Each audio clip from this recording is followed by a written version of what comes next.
Want to get creeped out? Welcome to Just a Little Stitious, where things go bump in the night and sometimes it's just your fridge. Or it's us tripping over the furniture. or it's something terrifying lurking in the dark. Hi, everybody. Hello, I'm Megan. I'm Jess. We're sisters. And today we are going to tell you one of my favorite demonic possession stories. And it's the possession of Anna Ecklund. I do just want to start this episode, though, with a trigger warning. There is a lot of triggering content in this story. Trigger warning for suicide, abuse, and sexual abuse. This story is very intense. Before we get started, though, we wanted to deliver some possession stats. The Catholic Church does not publish the official number of exorcisms that they do. They should. Oh, I wish they would. They should. But it's due to the very private nature of exorcisms. Even out of all of the cases that the church investigates, most of them are ruled out as mental illness or medical issues and don't result in an actual exorcism. Most of the mental issues fall under dissociative disorders, psychosis, and trauma. So how many of the cases are actually real, though? Only around 1 in 5,000 possession cases are actually considered to be real possessions by the Catholic Church. That's shocking. It's not very many. We usually don't think of exorcisms as something that is happening right now, but demand for exorcisms is actually increasing globally. In 2018, the International Association of Exorcists called the increase a pastoral emergency. Which I really want to do a deep dive on the fact that there is an international association of exorcists. Yeah, that's I crazy. need to know more. Yeah, we do need to look into that. An official exorcist claimed that in 2018, he'd received an additional 1,700 requests for exorcisms than usual, and it was only October of that year. So Still got 2 months to go. possessions are on the rise, people. It's the new trend. Yeah. Trending. It's been noted that in 2011, the Catholic Church only had 15 exorcists in the US, but the number is now in the hundreds. That's crazy. Yeah, so there's hundreds. It's really grown in a very small amount of time. Because of the number of claims of possession increasing over the last 50 years, in 2004, the Vatican even encouraged every diocese to have an exorcist. What's a diocese again? A diocese is a district under the pastoral care of a bishop in the Christian church. Okay. More than 500,000 people see an exorcist in Italy every year. So they don't necessarily get an exorcism, but they see an exorcist. Yeah. Okay. Which I mistook, by the way, for they just see one in passing. When I first heard that, I was like, oh, so they just see one on the street. That's what I thought. I was like, that's a lot of... Oh my It's a lot. God, that's so funny. We also mostly think of exorcisms being performed by the Catholic Church, but there are actually a lot of different religions and even non-denominational spiritual practitioners that also perform exorcisms. That being said, the Catholic Church is the strictest in terms of criteria that has to be met and the rules that they have to follow to actually perform an exorcism. For instance, they require formal authorization from a bishop, medical and psychiatric evaluation. Trained and appointed exorcists are the only ones allowed to perform an exorcism, and a defined ritual has to be followed. The Catholic Church also states that only approved Catholic exorcists can actually perform an exorcism. So basically what they're saying is that if anyone else performs an exorcism, the demon will know that they haven't been approved by the Catholic Church and it won't work, which to me is pretty good marketing to join Catholicism. So how does the Catholic Church determine who is actually possessed? Well, I'm glad you asked. According to the Roman Ritual, which is a guidebook for the Catholic Church, there are 3 distinct signs of possession. So the first one is unusual strength that person should just not possess. That'd be cool. Yeah, it would be cool. That'd be the first cool thing. Yeah. And then downhill from there. Except for the fact that you probably wouldn't even be aware of it. No, you'd just be throwing your dad across the room or something. Yeah, exactly. In a fit of rage. The second thing is fluency in a language that person has never studied before. That would be hilarious. Could you imagine if I'm just sitting here and all of a sudden I start talking German or something? Well, it would probably be Latin or something creepy. Yeah, Latin. Yeah, it would be. That is yeah, it would be so funny. if you started speaking in any language that you didn't know because you It'd be were creepy. possessed, Yeah, it'd be creepy. it's not like you would be like saying in another language, like, hey, how's it going? You'd probably be saying like Straight demonic things. yeah, like, Cursing I'm you going to out. murder you, you dumb. Drag you to the depths of hell. Yeah, exactly. The third thing is knowledge of hidden things. The person who's possessed will know secrets that they should just not be able to know. Right. Like about another person or just like in general? About another person normally. Like their deep, Like dark secrets. like Yeah, bad things and stuff. exactly. Got it. Because the demon will often use this knowledge to try to like Mhm. psych out the exorcist or the people who are there trying to help, Yeah. and use basically this information that they probably don't want other people to know Mhm. against them. Yeah. That checks out. Sounds like something a demon would do. That being said, the Catholic Church does say that if you are going to be performing an exorcist, your best bet is to go and confess your sins to a priest, because Yeah. then you've repented for your sins. And if you've confessed your sins, the demon will not know your secrets, at least not the ones that you've confessed. Test. Yeah. There are other religions that do practice more structured or strict levels of exorcisms as well. So I just want to name some of those. That would be Judaism, Islam, Hindu tradition, Tibetan Buddhism, and some indigenous and shamanic traditions. Now we are going to get into the possession of Anna Ecklund. The possession of Anna Ecklund is one of the most well-documented possession cases to ever exist. And it literally, the first time I heard it, I couldn't sleep. I was kept up at night. The first time I heard about Anna's possession case, I was driving through Wisconsin, and Anna is from Wisconsin, and I literally had a pit in my stomach. I felt so uncomfortable. This possession case is honestly terrifying. Yeah. Oh, it is. So Anna Ecklund was born in Switzerland in 1882, but her family immigrated to Wisconsin. Her name was actually Emma Schmidt, but back when all of this happened, they changed her name to protect her identity. But we'll call her Anna Ecklund throughout the episode just because. That's what most people know her as if we're Yeah. talking about her story. Yeah. Anna was a devout Christian, and it's even rumored that she wanted to be a nun, but she started to hear voices in her teen years. Some sources say it was around 14 years old, and the voices would tell her to do violent and sexual things. For instance, some sources say she was being told to attack and strangle her spiritual advisor. Wouldn't want to be them. No. God and religion started to make her furious. She was no longer physically able to walk through the doors of her church. It was almost as if something was like physically weighing her down so that she couldn't walk through the doors. Ugh. This is how the possession started, and it allegedly went on for years, which is a long time to be possessed. Yeah, Like years. 1,000,000%. Mm-hmm.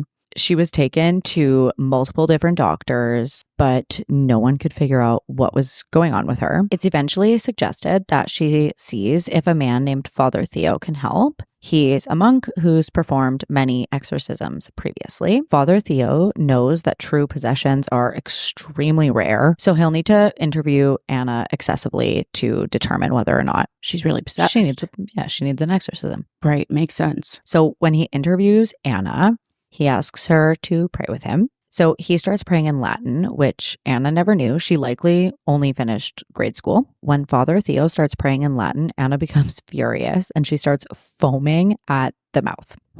It was when he was speaking in Latin, talking about like religious matters. So when he's talking about things that are non-religious, she is calm.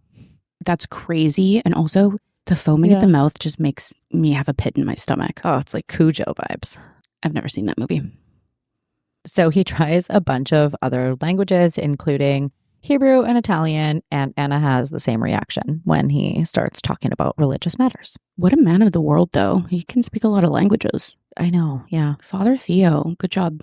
Good for you, dude. So she also can tell when items have been blessed, and she like flips out. Which is so interesting. So if you bring to her like this doll, she'd be like, it's fine. But if you bring to her your cross, your modern cross that you like so much, Yeah. she would be upset. Yeah. So during this interview, Anna is thrown across the room by something. Father Theo goes to help Anna up, but he's not able to pick her up because she's too heavy. So at this point, she's female, she's an adult. I don't know how strong Father Theo is, but she was heavy. And she than usual. And she heavy. Was small. She was a small woman. Yeah. So that's something was weighing her down. Concerning.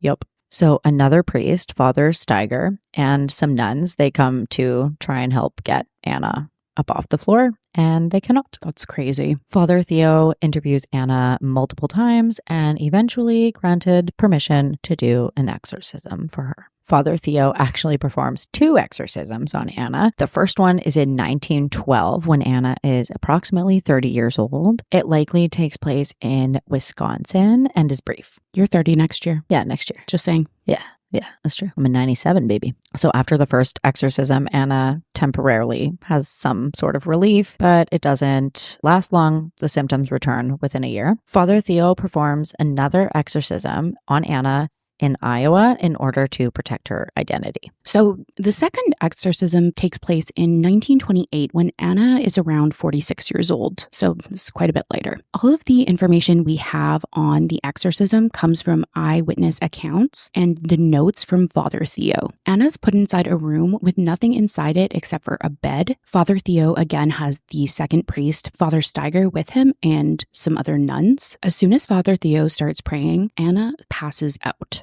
When Father Theo invokes the Father, the Son, and the Holy Spirit, Anna is catapulted towards the ceiling. Oh my God. Flies across the room and winds up on the wall above the door, literally like a bug on the wall is how they described it, that is exactly what you picture. Yeah, no, literally. That's crazy. That's what I would imagine. If I saw that, I would literally shit my pants. Yeah. The nuns have to pull her down off the wall, which also that's a terrible job. That sucks. The poor nuns. Yeah, why did they have to do it? They pull her onto the bed, and as the exorcism continues, Anna is screaming, writhing, moaning. She's making terrifying sounds. Ugh. Screaming in multiple different voices, which I don't like. Here's the weird part. Her lips closed. Her mouth shut. All of these noises are coming from her, but her mouth is closed. I don't like it. She eventually starts spitting, vomiting, and defecating, but the amount of fluids coming from her is just not physically possible, let alone for a woman of her size. Oh, God. Some sources say she also vomited things up that she never ate, like macaroni noodles and chewed tobacco leaves. That's crazy. Isn't it? That's so weird. Isn't it? Yeah. Oh God, that really weirds me really out. Weird. This all happens on day 1 of her 23-day exorcism. There are some sources that say it's a 21-day exorcism, but regardless, 21 days, 23 days, girl. That's too many days. That's a lot of days. It's 21 to 22 days too long. Yeah, literally. Maybe 23 days too long. Yeah, literally. No, thank you. So on day 2, Anna starts needing fluids injected into her because she's not eating, she's not drinking, and she's throwing up and defecating. Father Theo has to change his clothing 3 to 4 times every session because of the amount that she's vomiting. That is yeah. That's not cute. No. It's not. He starts to believe that she's possessed by multiple demons. Plural. It's multiple. Bad news bears. Father Theo asks them to reveal themselves. He wants them to do this because, as we know, your name has power. He wants to know their names. He wants to take some of their power away. So after hours of this, one of these demons comes forward and reveals himself as Beelzebub, which I am not going to repeat. I'm not going to say it again. Makes me uncomfortable. So you'll just call him B. Okay. Fair enough. So B is considered Satan's right-hand man. That's his homie. That's his guy. And he's also known as the Lord of the Flies. When he makes himself known to Father Theo, flies swarm the room. Oh my God. So creepy. B continuously taunts Father Theo and questions him on his religious knowledge, which rude. And I'm sorry, B. Father Theo can speak Italian, Latin, and Hebrew. Well, who knows what else, too? How are you going to question this man on his knowledge? Clearly, he's got a lot. He's a smart guy. He's an exorcist, for fuck's sakes. Leave him alone.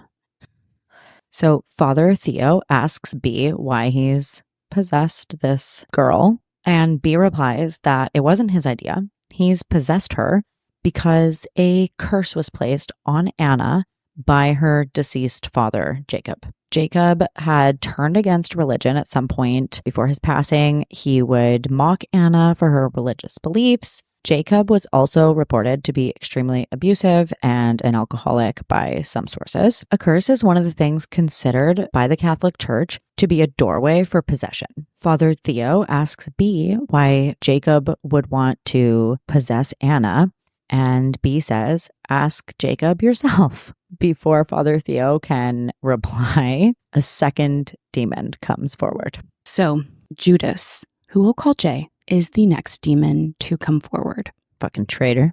Yes. So he is the one who betrayed Jesus to the Romans, and he also took his own life shortly after Jesus was crucified. His voice is so loud and booming that the nurses are terrified and have to leave the room. Jay says that he wants Anna to take her own life like he did. He specifically says he wants her to get the rope and hang herself. At this point, Anna's body has begun changing throughout this portion of the exorcism. Her belly would swell up like a balloon and then go back down. Her skin became extremely pale. Needs a spa day after this. Her body became so heavy that it bent the iron bed frame in the room to the point where the bed was touching the ground. That's crazy. Some sources also say that her head would turn bright red and that her lips would swell up like to the same size as her hands. At night, when the exorcism sessions were done, Anna would have no recollection of everything that had happened during that day. Oh, God. Thank God. Yeah. Would you want to remember all of the creepy stuff? Yes, but also shitting and vomiting all over someone? Nope. I wouldn't. In real exorcisms, like today, I wonder if they record that. I'm sure some do. That'd be neat. Get your hands on. Yeah. Somehow. As the exorcism goes on, it seems like the demons are getting stronger instead of weaker, which is obviously the opposite of what Father Theo wants. So he does everything he can to lure Jacob out and find out why he cursed Anna. Finally, Jacob comes forward and claims that he's in hell, which makes sense. It tracks. Yeah, sounds about right. And this part is one of the main reasons that we have a trigger warning in this episode. Jacob tells Father Theo that the reason he put a curse on Anna was because she didn't want to have sex with him. That's fucking disgusting. Yeah. Then a fourth demon also comes forward. And this is Anna's aunt, Mina. She is allegedly in hell with Jacob. Ugh. She is also Jacob's mistress, but it's unclear as to whether or not she was his sister or his sister-in-law. Ew. Either way. Yeah, I mean, yeah. Either way. Immediately no. Immediately no. Immediately no. I mean, but obviously this guy doesn't have boundaries considering what he wanted to do with his daughter, right? Ugh, sicko. Yeah. Mina was actually known as a witch in her hometown and apparently, allegedly, took her own children's lives.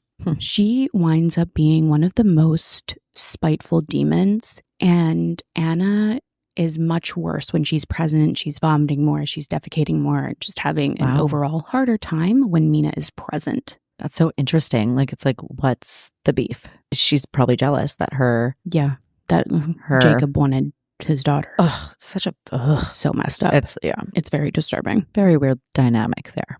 Poor Anna. Oh, that's terrible. Yeah. I can't imagine. On week 2 of the exorcism, Anna is even more exhausted. She's weak. Father Theo, Father Steiger, and the nuns are also just exhausted. Fair. They're over it.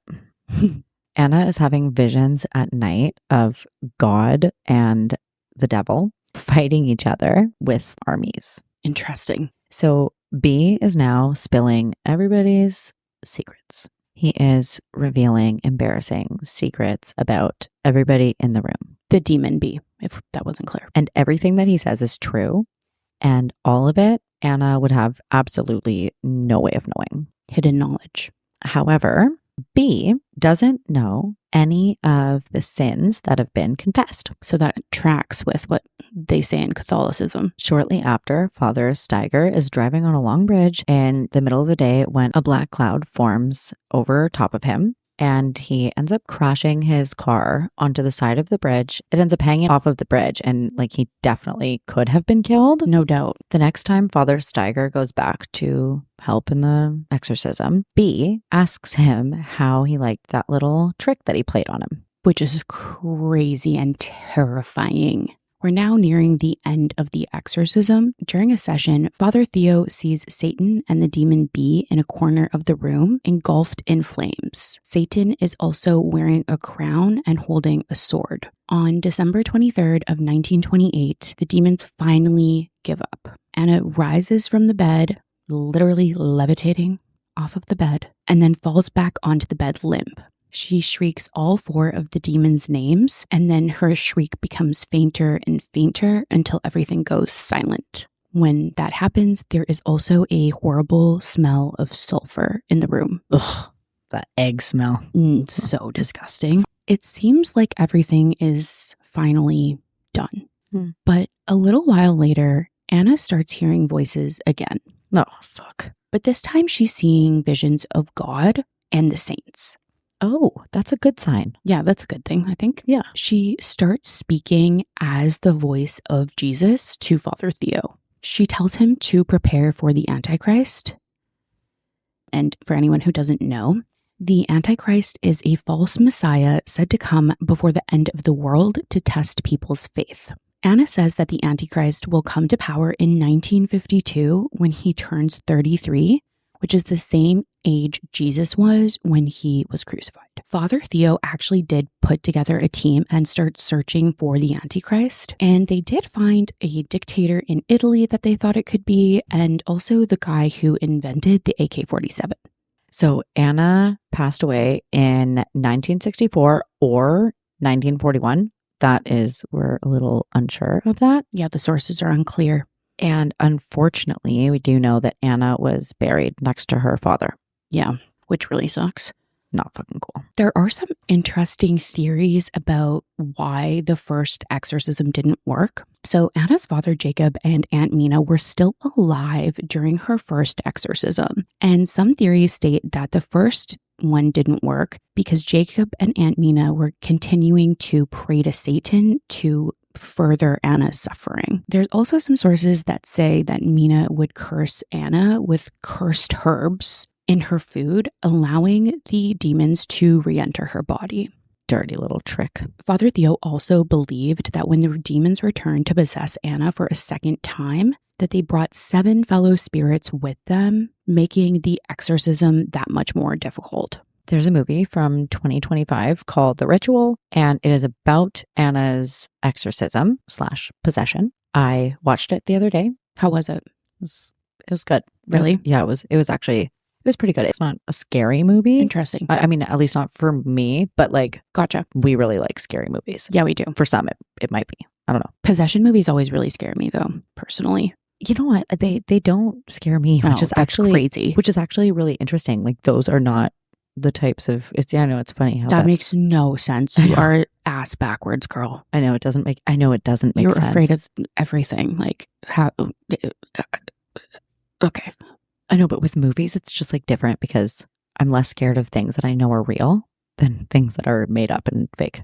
I don't know why. It's really weird. But like, I'll sleep like a baby if I watch a possession movie. But if I watch like, something scary, like something fake, scary face, I can't go to sleep. Very, very, very interesting. Now we are going to do a little listener story. So this story is from an anonymous person. Well, from a person who wants to be anonymous. I know his name, but you don't get to know his name. Sorry. I have a story that still haunts me to this day.